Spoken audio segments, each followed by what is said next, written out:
Olá pessoal do canal Alimentando Corações, sejam bem-vindos. E aqui hoje tenho o prazer de receber meu amigo, companheiro, camarada de lutas, Miguel Braz.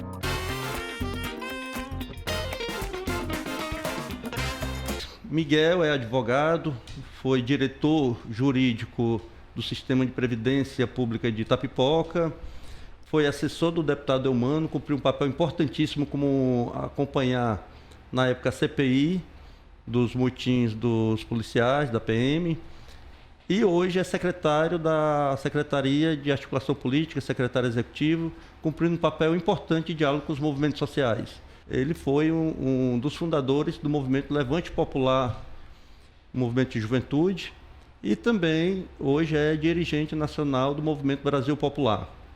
Seja bem-vindo, meu amigo e companheiro. Então, muito obrigado, Aglailson, grande amigo que eu tenho um prazer imenso de dividir essa jornada, né, ao longo dos últimos anos.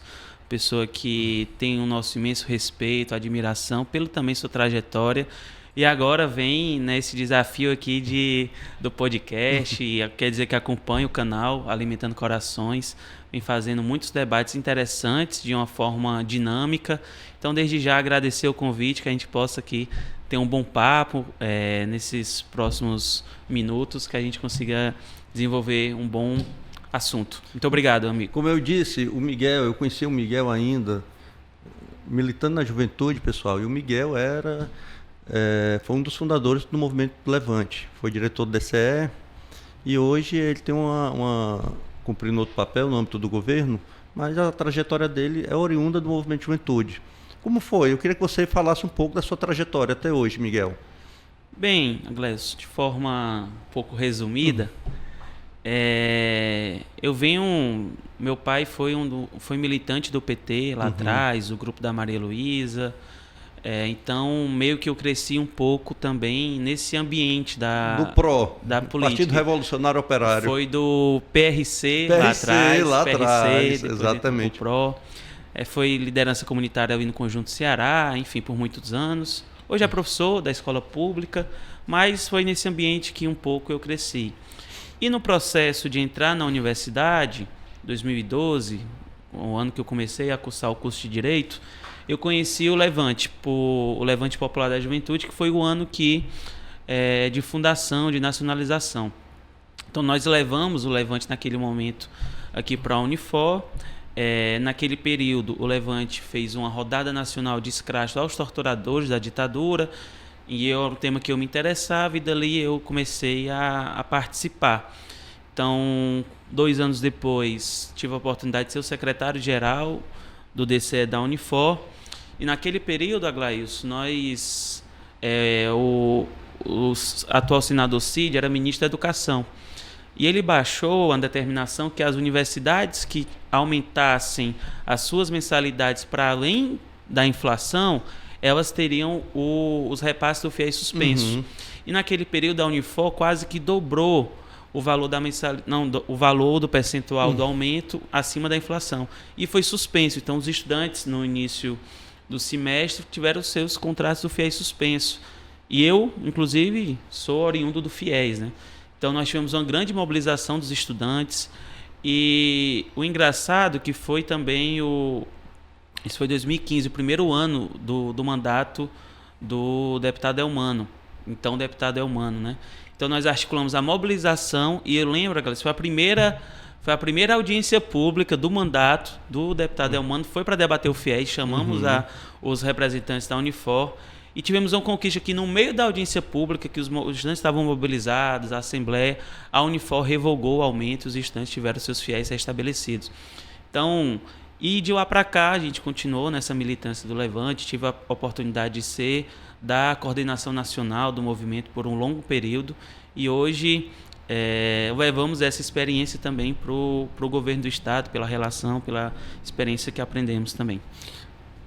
Você falando aí da primeira audiência do então deputado Eumano, depois você vira assessor do Eumano, advogado do mandato, e tem uma experiência muito forte, que é acompanhar a CPI do motim da PM. Sim. Você atuou foi importante a sua atuação, de maneira muito contundente, firme. o Eumano foi o relator da CPI, você acompanhou, né, todo o processo. Eu queria que você relatasse como foi essa experiência, o que mais deixou, foi marcante, os desafios que foram encontrados durante o percorrer dessa CPI. Não, primeiro que eu tive a oportunidade de conhecer o governador Eumano ainda em 2012, na campanha da Prefeitura de Fortaleza. Depois ajudamos a coordenar a campanha já em 2014, depois 2018, em Caucaia 2020 e também na última tivemos a oportunidade de elegê-lo governador, né? E daí também que a gente se conhece esse longo período. Sim. E nós sempre ajudamos e caminhamos juntos, né, no mandato, mas essa experiência da CPI dos motins foi algo muito importante, começou no ano 2021, finalizou no ano 2022, porque primeiro que é um tema muito delicado, e um tema que o governador teve, vamos dizer assim, a coragem de ser o relator de um tema tão delicado, um tema importante de ser tratado, né, na nossa sociedade cearense, porque o motim de 2020, ele teve, Aglailson, muitos excessos. Nós não estamos generalizando, a Polícia Militar é uma instituição fundamental, secular aqui do nosso Estado, mas houve excessos e esses excessos deveriam ser, de fato, apurados para que não tenhamos novamente policiais encapuzados, mandando comércio fechar, enfim. Então, foi um aprendizado muito importante, porque naquele processo, o Eumano relator, o atual secretário de Desenvolvimento Econômico, Salmito, foi o presidente da CPI, e tinha, por exemplo, como membros também a própria senadora Augusta. Então, foi um período de quase um ano em que nós se debruçamos, um tema muito complexo, muitos dados, documentos a serem analisados, mas, ao mesmo tempo, tivemos a sorte do relator, o atual governador Eumano, ter muita clareza e achar bons caminhos. Então, ali foram noites acordados, mas foi um processo de muito aprendizado por estar diante desses quadros que nos ajudaram também nessa formação. Então, nós fizemos o processo. Hoje, inclusive, a Gleus tem deputado estadual atualmente eleito que responde um processo de participação na CPI nos motins. Então, está sendo investigado, não dá para dizer se é culpado ou não. Está em um processo em curso, mas, de fato, responde um processo por iniciativa do Ministério Público. Você, assim como eu, você é oriundo do movimento social, você de juventude é o sindical, depois tem uma experiência no parlamento, como assessor, e agora está no executivo, cumprindo um papel importantíssimo de interlocução com os movimentos sociais. E quero parabenizá-lo aqui publicamente, pessoal. O Miguel não só contribuiu, como foi um dos responsáveis pelo processo do PPP, do PPA, o Plano Plurianual, que debateu toda a estratégia de investimento público do Estado durante os próximos 4 anos. E você foi uma das pessoas, sou testemunha disso, que mais insistiu de que as pessoas, os movimentos, a população, o cidadão, a cidadã cearense deveria ser ouvido. Então, houve essa experiência significativa de regionalizar, chamar os movimentos sociais, o cidadão, a cidadã para participar. Eu queria que você relatasse um pouco essa experiência. Não, primeiro, quando o governador nos chamou para compor o governo, tive a felicidade de aceitar o convite de pronto para ser secretário executivo na articulação política, né, da Secretaria de Articulação Política. Uma das partes que eu ficaria responsável é justamente esse diálogo com os movimentos sociais, com a sociedade organizada como um todo, né? Claro que ali nós dialogamos com prefeitos, deputados, parlamentares, lideranças, mas nessa parte também pela experiência que adquirimos nos últimos anos, enfim. E esse processo, Aglailson, do PPA, ele é realizado no estado do Ceará a cada 4 anos, para pensar o orçamento e as prioridades do governo. Só que nós identificamos, e o próprio governador identificou, que tinha uma lacuna do ponto de vista da participação mesmo, né, do processo preparatório da sociedade, da população, enfim. Então, nós realizamos um PPA meio diferente no bom sentido, né? Nós fizemos um processo de preparação em todas as regiões do Estado, das macro-regiões do Estado, da divisão administrativa do Estado. Fomos lá, dialogamos com as lideranças, dialogamos com o município para preparar o momento, explicar como seria. E o governador tomou uma definição naquele processo que ele iria em todas as plenárias regionais. E as que ele não pudesse ir, efetivamente, por alguma questão de ir a Brasília, que foi o que aconteceu, a vice-governador iria. E foi isso que aconteceu. Porque ele colocou, a Gleison, uma questão que era muito importante. Se eu digo para a população que o PPA é importante, eu vou. Porque se eu digo que é importante e não vou, o povo entende que não é importante. Mas se eu vou, o povo entende que é importante. Perfeito. Então, e isso foi muito rico. Nós fizemos plenária com 1.000 pessoas, com 500 pessoas, com 800 pessoas, a depender da região. E esse processo ele já está em curso. A Assembleia Legislativa aprovou o PPA do governo do Estado e já começou a ser realizado diversos processos, obras que foram ali decididas e votadas pela população nesse processo. Então nós avaliamos que foi um passo importante, mas queremos inclusive aprofundar para que o próximo seja melhor ainda, com mais participação e que a gente também consiga monitorar a execução desse PPA que a população votou, enfim. Você tem acompanhado o primeiro ano do governador Eumano, à frente do governo do Estado.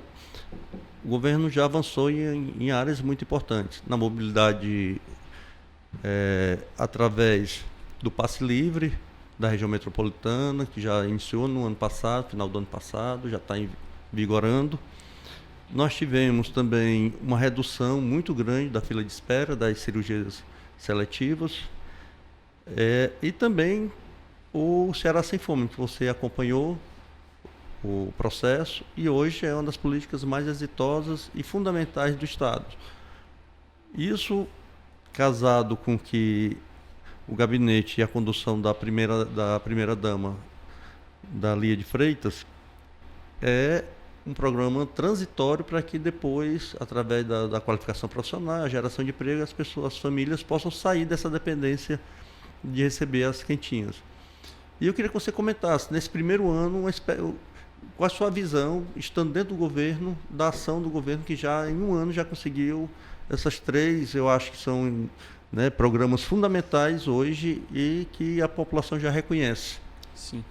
Não, com certeza. Eu acho que o governador Eumano, até pela trajetória de vida dele, priorizou muito essa questão, que é um debate nacional. Acho que depois da pandemia, a nossa população, de forma geral, principalmente os mais pobres, entraram num processo de fome muito grande e não adianta nada a gente fazer grandes questões se o nosso povo cearense estão passando fome. Então eu acho, Gleice, que essa foi a principal política do nosso governo em 2023 e eu penso que ela deve ser aprofundada, como você já colocou, em 2024, no sentido de que aquelas pessoas que estão recebendo a quentinha possam ter alfabetização, possam ser encaminhadas ao mercado de trabalho, possam ter uma qualificação profissional, para que elas não dependam mais dessa quentinha no dia a dia, né?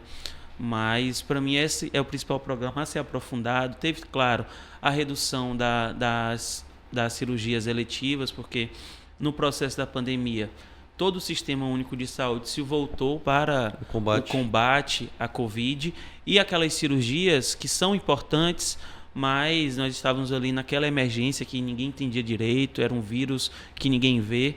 Então, houve, de fato, um acúmulo nessas cirurgias e os números em 2023 foram... nós conseguimos que esses números fossem reduzidos de uma forma muito rápida, né? Não faltou recurso e não faltará recurso. A determinação do governador é, de fato, zerar a fila das cirurgias eletivas. E outro, o processo do vai e vem da região metropolitana, né? E de Fortaleza também para a região metropolitana, a gratuidade. Então, ainda no passado, já iniciou com o processo dos estudantes e eu creio que ao longo desse ano será também a gratuidade de forma ampla e restrita para os trabalhadores, estudantes, possam vir à região metropolitana para Fortaleza e vice-versa. E isso vai garantir, Aglailson, uma economia para as famílias muito significativa, porque tem locais que a passagem chega a custar R$ 20 o cada trecho. Então isso... O desempregado que tem que se deslocar atrás de trabalho fica difícil. E até para o próprio empregado que recebe ali um salário mínimo, isso vai ter um aumento impacto na sua renda familiar muito grande. Exatamente. Então é algo muito importante. À frente da Secretaria lá de Participação Popular, da Articulação Política, quais são as principais demandas? Você, enquanto secretário, atende as pessoas, atende os movimentos. O que é que chega até você de demanda? Bem, existe, claro, uma expectativa e muito grande pela trajetória do governador Elmano, que vem dos movimentos sociais, de que os movimentos sociais tenham suas pautas de reivindicações atendidas, né, de forma geral.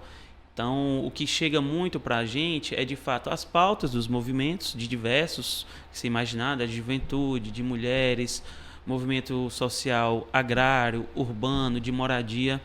Hoje nós temos um processo que, inclusive, nós criamos, Aglailson, no governo do Estado, a determinação do governador, um grupo de trabalho de conflitos fundiários, porque o déficit habitacional nós sabemos que é grande e existem várias ocupações em Fortaleza que nos procuram para encontrar resoluções, também acampamentos. Então essa é uma das demandas que aparece muito, mas claro, diversas... Moradia tem uma... Sim, o debate da moradia que está chegando muito. Tem expectativa do governo Lula da retomada, né, Minha Casa Minha Vida, que foi parado pelo ex-presidente Bolsonaro, e agora estamos retomando. Só em 2023 foram autorizadas mais de 10 mil moradias aqui no estado. Então é algo que aparece bastante, o tema da moradia. A gente vive hoje uma retomada pelo menos da democracia, do que a gente tem aquela... Não é que a direita ela esteja derrotada, não há derrota definitiva para mim na política. Enquanto houver as contradições de classe, você tem os interesses antagônicos e que eles muitas vezes, quando a burguesia se sente ameaçada, ela apela para autoritarismo e para a violência que ela sempre joga contra os trabalhadores. Então, mas foi uma derrota aqui que a extrema-direita teve, uma retomada de um projeto popular com a vitória do presidente Lula. Mas, ao mesmo tempo, a gente vê situações de conflitos, como no Equador.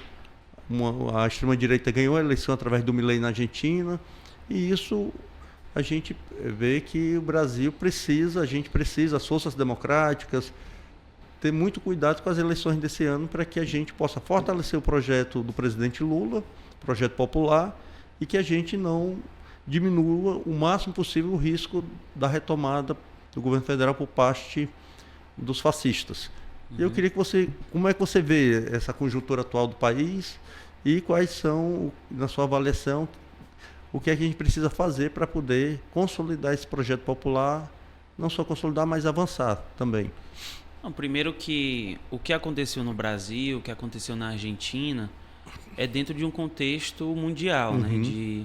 Na minha opinião, um contexto de crise econômica e crise política muito forte, que em momentos de crise política, juntamente com momentos de crise econômica, o que acontece é que os extremos aparecem, né? Então, o próprio Donald Trump, nos Estados Unidos, abriu caminhos para o Bolsonaro aqui no Brasil. Então, por sorte, esse tipo de governo também, ele não se sustenta por muito tempo, porque o povo percebe a piora da economia, a piora da sua vida, enfim. E pela forma que também o Bolsonaro tratou os brasileiros de forma muito desrespeitosa, muito não humana, por não dizer. Mas, de fato, nós conseguimos derrotar o Bolsonaro nas urnas. Foi algo muito importante, algo que nós devemos valorizar muito, porque não foi fácil. Para mim, foi a maior vitória da esquerda brasileira, foi essa mais importante assim, do que 2002.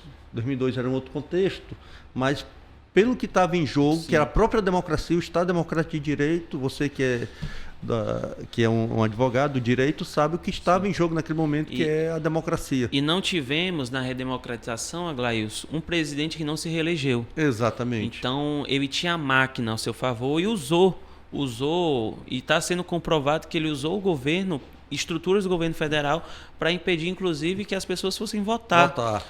Desqualificando as eleições, enfim, as urnas, etc., o judiciário. Então foi uma grande vitória política. Agora, nós derrotamos o Bolsonaro, mas não derrotamos o bolsonarismo. O bolsonarismo ele ainda está na sociedade, ele ainda está, infelizmente, essas ideias que você não consegue imaginar que as pessoas acreditam que a Terra é plana. As pessoas dizem que a Terra é plana, na verdade. Exatamente. Né? Então, é algo absurdo que, de fato, ainda tem gente questionando as urnas eletrônicas, enfim. E essa ideologia, ela ainda repercute na nossa sociedade. É tanto que, se a gente olhar as pesquisas, elas estão demonstrando isso ainda, né? A relação, e ele continua com esse modus operandi, né? Usando as suas redes sociais, criando mentiras, querendo dividir o povo brasileiro, né? Então é algo que nos preocupa. Agora, o remédio para isso, Aglailson, que eu aprendi é a organização popular, organização social, organização política. Nós ainda precisamos avançar isso no governo federal, de forma geral, a participação do povo na política, para que a gente não fique muitas vezes refém ao Congresso da forma como está. Então, para isso, a gente precisa de muita organização social, que é até uma fala que o governador fez no último período. Nós precisamos pegar as políticas públicas e formar dali cidadãos críticos, para entender que aquilo é um direito dele, não é um favor, é o seu dinheiro retornando para a política pública que ele vai ser assistido, mas que ele possa, a partir dali, receber a casa, mas também ter um emprego, ter os seus filhos na escola, ter uma educação de qualidade. Então isso vai também avançando na qualidade de vida, mas também na participação cidadã, juntamente com as políticas. Nós temos, a gente daqui a alguns meses, nós teremos eleições que são importantes, né, para a disputa de hegemonia do país, os rumos e a consolidação do nosso projeto popular, tanto no Estado como para o país. E aqui a gente vê toda uma ação do prefeito Sarto, que ele quer transformar questões importantes em politicagem, fazendo disputas que são responsabilidade muitas vezes da prefeitura, dizendo que é do Estado, quer antecipar um debate que vai ter seu momento, mas ainda não é o momento.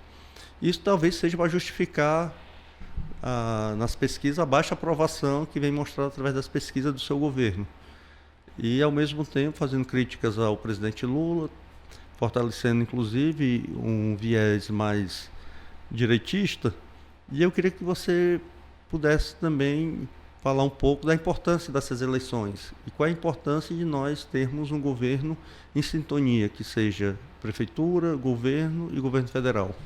Não, primeiro que, de forma geral, a nível nacional, essas eleições serão muito importantes. As eleições municipais de 2024 serão talvez também as mais importantes da história, porque o que chega muitas vezes na ponta são os municípios, são os vereadores, são os prefeitos.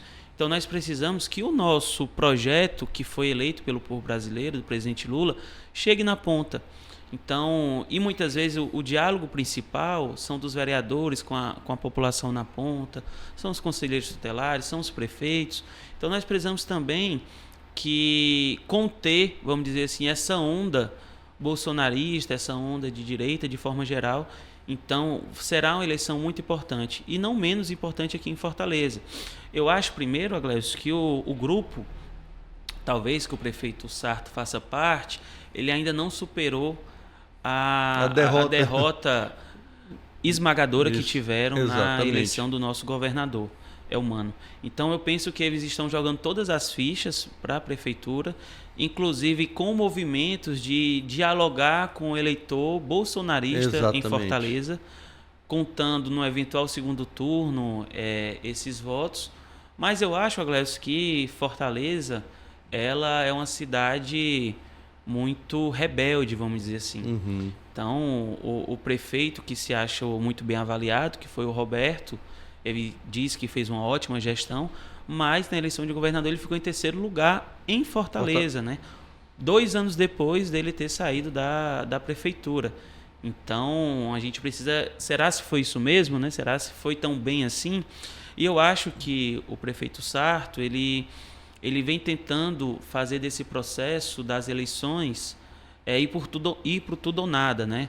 Eu acho que o processo que está na nossa cidade, da má avaliação do prefeito, também repercute do tipo de projeto que ele tem para a cidade, em que muitas vezes as nossas periferias estão sofrendo, estão um pouco abandonadas, em contraponto com o outro lado da cidade, está muito bem assistida.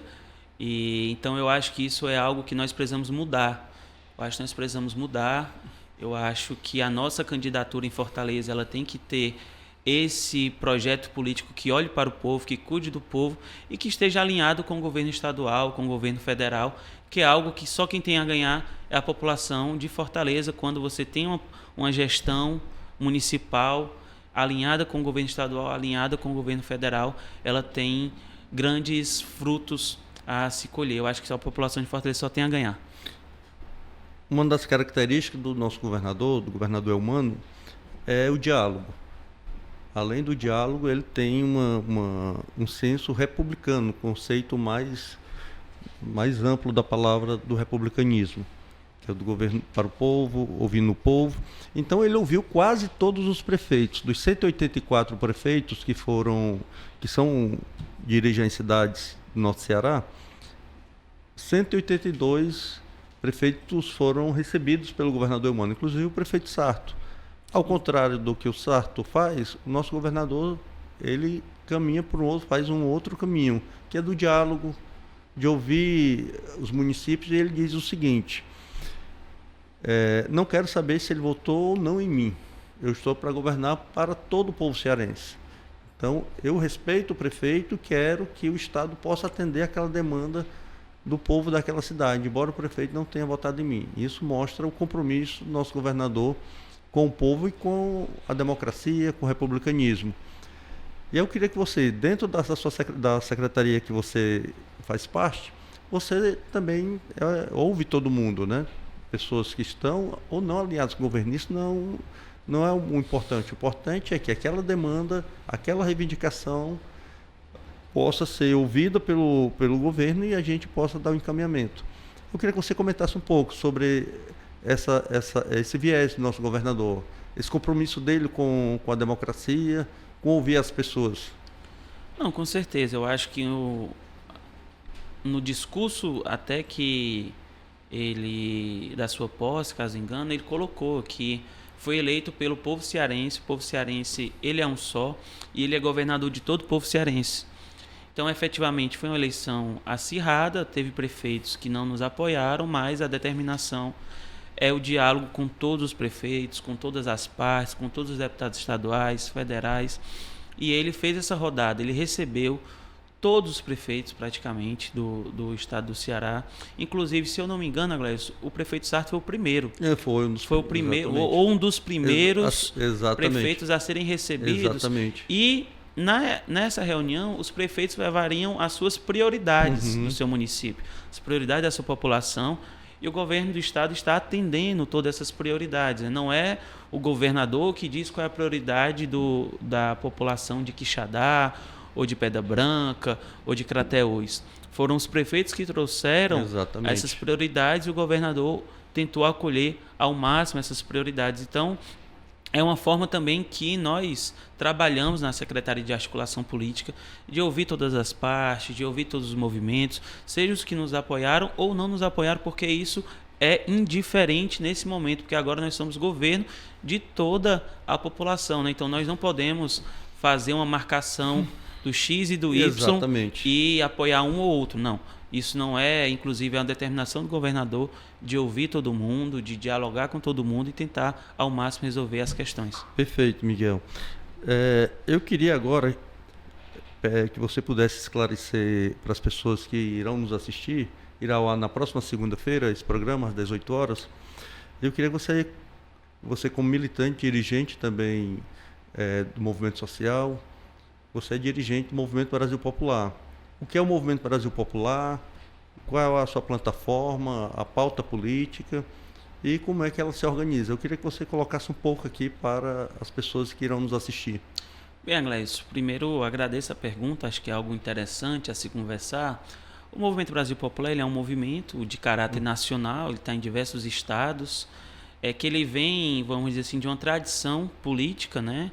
É uma tradição política dos movimentos sociais, principalmente o MST, o próprio Levante Popular da Juventude, que muitos jovens que foram do Levante hoje fazem parte do Movimento Brasil Popular, um diálogo, claro, com o próprio PT, inclusive uma determinação, uma deliberação nacional de participar do Partido dos Trabalhadores, nossos dirigentes se filiando de forma geral.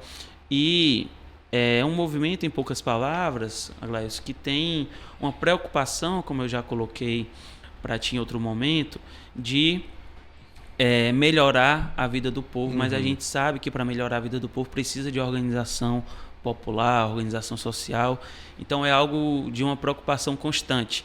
Como você organiza de fato a população nas periferias das grandes cidades, que esse é o foco, né, também, mas com participação e que essas pessoas que detenham o poder de melhorar suas vidas, né? E esse processo ele é fundamental e que ele possa ser, claro, num processo de muita organização política, né? Então, nós fazemos historicamente no último período campanhas de solidariedade, ações sociais que garantam a participação, levar um mínimo de cidadania, né? Muitas vezes onde o poder público muitas vezes não chega, mas o movimento consegue chegar, aquela liderança consegue chegar. Mas assim, pessoal, a gente já está caminhando aqui para encerrar esse ótimo bate-papo. Eu queria te fazer uma pergunta ainda, que eu faço com alguns convidados que vêm aqui. O socialismo está na ordem do dia, Miguel? Aglaício, eu me considero socialista. Eu acredito no socialismo. É claro que hoje, infelizmente, a esquerda, não de forma geral, não de forma contundente, mas alguns movimentos, algumas correntes deixaram de debater o socialismo, de acreditar no socialismo. Tá certo. Então, pessoal, obrigado, Miguel. Vou passar para você fazer as considerações finais, mas antes eu peço a você que irá nos assistir, que está concluindo aqui o nosso bate-papo, possa clicar lá, se inscrever no nosso canal e curtir. Não custa nada e você vai ajudar aqui no engajamento do nosso canal Alimentando Corações. Miguel, contigo as considerações finais e muito obrigado, meu companheiro. Primeiro, mais uma vez, agradecer o convite, eu que estou acompanhando o canal Alimentando Corações. São bons debates, grandes figuras que estão vindo aqui, grandes quadros, inclusive a sua desenvoltura, viu, Aglaício? Como entrevistador, não é isso? Como entrevistador, a gente percebe a evolução, a gente percebe que está indo muito bem. Mas, no mais, meu amigo, agradecer, desejar também boa sorte para os desafios 2024, serão muitos. Nós vamos estar nessa caminhada de construção para que a gente possa ter uma fortaleza melhor, uma fortaleza que chegue para o povo mais pobre e que a gente possa, de fato, ter uma fortaleza alinhada com o nosso governo, né? Então, serão grandes desafios, teremos, mas eu não tenho dúvida que teremos grandes conquistas. Então, mais uma vez, parabenizar pelo canal e agradecer pelo convite, meu amigo. Tudo de bom. Valeu, pessoal, e curtam lá. Um abraço e até a próxima.